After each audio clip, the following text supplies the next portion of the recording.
You ever look up into a little canal that you want to take your boat into and wonder, is it deep enough?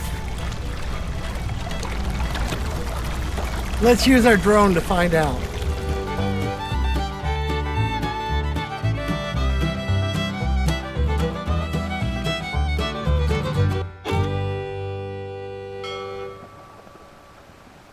I've never been a big fan of drones. People have them on sailboat. All the YouTube channels have them. They use them for filming, of course, but I've had friends with them and they say, hey, we'll get you some footage. And it was great footage to have, definitely. But every time it was, oh, I've got to update the software in the battery. Oh, I've got to do this. You know, it'll be like, let's do it at noon. And like at 3 o'clock, the drone finally flies. Soured me to the idea. What really soured me to the idea is we're flying over water. You know, it's just scary. And some of the drones, some of the high-end drones with every safety whiz bag in them, collision avoidance, all of that, have this thing. And maybe they've turned it off or have a way of turning it off now. But when I was last involved with like DJI, you fly it, and if it decides it needs to land, like its battery goes low, it will fly right back to where it took off from and land there. Well, that probably sounds great if you live on land. But a sailboat's moving all the time. If a sailboat's at anchor, it's probably swung. That thing's going to come and land in the ocean, and you have no control over it. So I haven't been a big fan. If you're into filming and you want that shot, get yourself a really long carbon fiber selfie stick and put a Insta360 at the end of it. And it's really like better shots, quite honestly. But let's get into this. I was sent this. It's a Ruko drone. It's cheap. I like cheap. You can get this for between $230 and like $300, depending how many batteries you want to buy with it.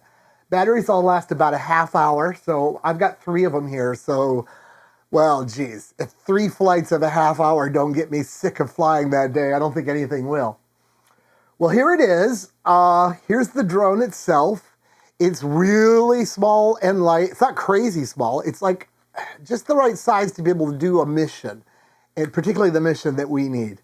So it weighs less than 250 grams. And as I understand it, that is a requirement in the United States for the FAA to not require you to have registration and radio transmissions back from the drone and all kinds of red tape. You can just fly this thing. Maybe I'm wrong. You should look into it. I'll probably not be flying it in the United States much, so I didn't bother. I did fly it for this thing.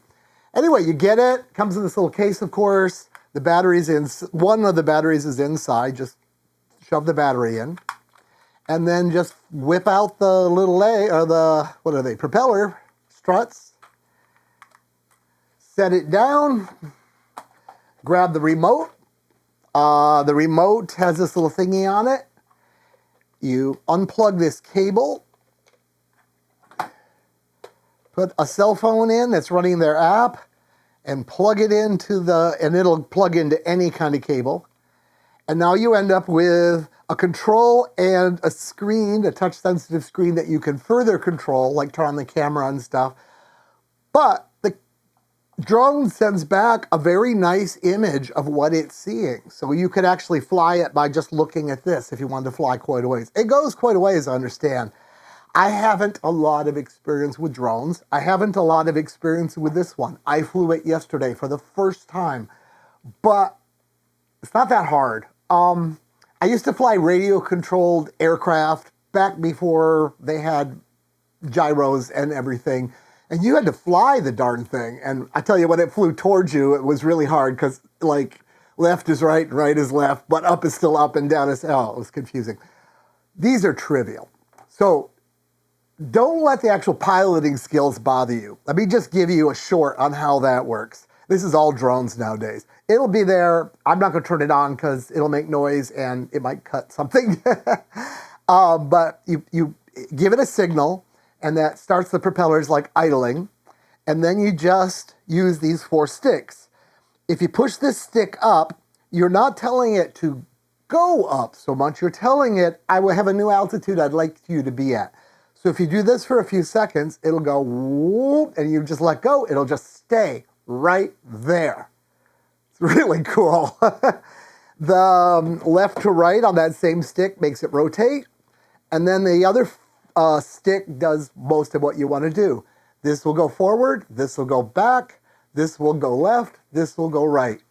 So the trick I tell you for positioning it, rotate it away from you, and then it's just trivial to put it where you want it in space. Then make it rotate around wherever you want the camera pointing, and it can be a camera platform. It's a camera platform that kind of sounds like a high-speed chainsaw, but it's a camera platform. So if sound is a problem, you know, that could be a problem. All right, that's how to fly a drone. This drone does not have anti-collision stuff. If you tell it to fly into a tree, it will fly into a tree. But it's like dirt cheap. So I kind of prefer that. I like light and cheap, and I like very few safeties internally. Like, I don't think its batteries have any software. So you're not going to have to constantly be making sure everything is set up right and connected to the internet. This thing will just kind of fly when you say fly. How this all got going, Ruko sent me a request, hey, please review our drone. And I'm like, I don't really like drones. I don't want to recommend drones because I think they're more of a pain in the butt than they're worth. So I ignored them, and then they wrote me again. And then I said, okay, send me 2 drones because I'll do it if I can give one to a friend's kid and I get one. Then I, get to give one away. So that's kind of the pay I would get. I like giving that. He's a good kid. No, we can't do that. Okay. It's only a $200 drone. It probably cost him like $50 or something, right? Or $100.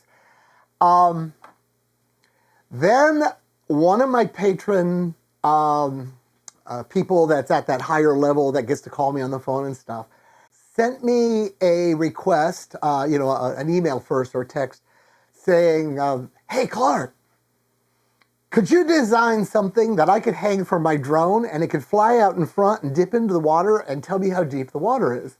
And of course he's thinking, I'm going to design some sonar, electronic, magical device that's going to do this. And somehow maybe he's thinking I'm going to actually develop it.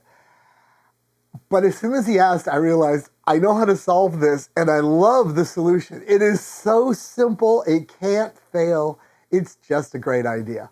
So called him back, we had a discussion about it, and I contacted Ruko and said, yeah, send me your drone. Okay, this is what it is. Right here. This is it. Okay, first I modified the drone. A trivial modification. It turns out that this rib on the bottom of the drone is right on the center of gravity. So I put a little loop of string there. So now this can lift a very light payload, but a little payload. And then I made this. This is what's called Spectra. I think it's actually referred to as ultra-high molecular weight polyethylene.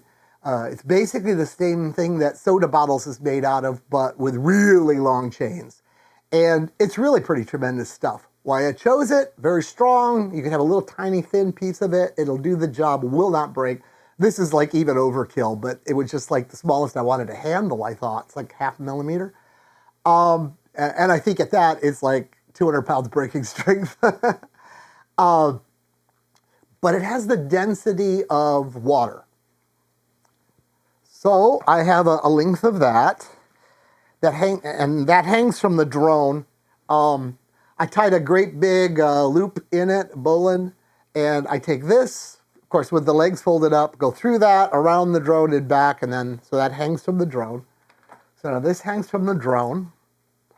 Next step is a piece of this. This is polypropylene webbing. Polypropylene webbing can be gotten in very bright colors. I aim for a bright color here. And it floats. It's slightly less dense than water. Below that is a fishing weight. And this is a 1/8 of an ounce fishing weight. I decided to kind of go crazy because I had to buy fishing weights. I don't really fish around here. So this is tungsten. Tungsten has double the density of lead, so therefore it's a little more weight per size, buoyancy-wise and everything. It's unimportant, but Lead is kind of, it marks things, and I don't know, I don't like the feeling of lead oxide. Tungsten is, pretty safe. I use it in welding, of course, so, I'm familiar with it, and honestly, I just wanted to have a piece of tungsten. Okay, so you cut a piece of this. I've hemmed it over, burned a hole in it, and ran the string through it twice. And the second time I ran it through, I did a simple overhand knot, one little overhand, knot, one little tuck underneath. And then what that does is let me grab a hold of this. Of course, I've been using it, so it's a little tight. And once I pull it loose, I can now adjust it. And you want to adjust it so the distance between the ribbon and the weight is equal to the depth that you would like a report on. Otherwise, words, a skosh bigger than the depth of your boat, right? And then you just pull on it, and it's not going to slide anywhere. It'll stay adjusted. Now you got this thing. You go fly out with the drone ahead of you, and where you want to sample, you tell the drone to dip this down into the water. You just kind of land the drone near the water. You got a lot of line here, so it'll be way above the water. And what will happen is one of two things. When it comes down, if the weight touches the bottom, so the weight is now being supported by the earth, this will float the string, and you will see the ribbon floating on the surface of the water. But if the water is deeper than the amount you need it to be, the weight will pull the ribbon underwater, and then you will know the water is deep enough for your boat. That's it. That's the drone. I took it out yesterday. It was the first day I've ever flown this drone. So I was really nervous. Partly I was nervous that I was going to lose the drone, of course, because who wants to lose something? But I was more nervous because, oh geez, if I dunk this in the water, I don't have a drone to do a video with. So anyway, I made it through the day. It was the worst possible day. I flew it around in a park first, where there weren't many trees, and it was trivial. It was really, really easy. So I felt good. Went to a friend's house, borrowed his little aluminum boat, took it out up a canal. I went out into the lake first, but it was one of those Florida thunderstorm days. And not only was there high wind, but it was gusty, pulsy wind. And it's hard to fly these in those conditions. This actually did a good job, but I was uncomfortable. Also, I had to land it back on this little bitty boat, like on a seat, and that was awkward. But anyway, flew around, decided, well, I can't get any footage because I can't even control the boat. I'm getting blown all over the place. So I went up a canal a little more, and that's where I did the studies that you've seen on the video. It worked. Well, that's my review of the Ruko drone. I'm actually pretty happy I have one now because it's a cheap little drone that really flies around well. Takes pretty good video. It takes better video than I showed because it's not the greatest drone in the world. It's got little things I don't like. Like, for example, you can't turn the camera on until you're flying. As soon as I'm flying, and I don't think to turn the camera on, so I didn't get a lot of really good footage. But that would improve with time, when you just get used to it. I think if I was learning to fly in a day that didn't have 15, 20 mile an hour winds, I'd be fine. I think that might be a mission that makes one of these worthwhile. All right, I guess that's about it on the drone video. Not my normal kind of thing, but I think it's worthwhile. Bye from Clark on Temptress.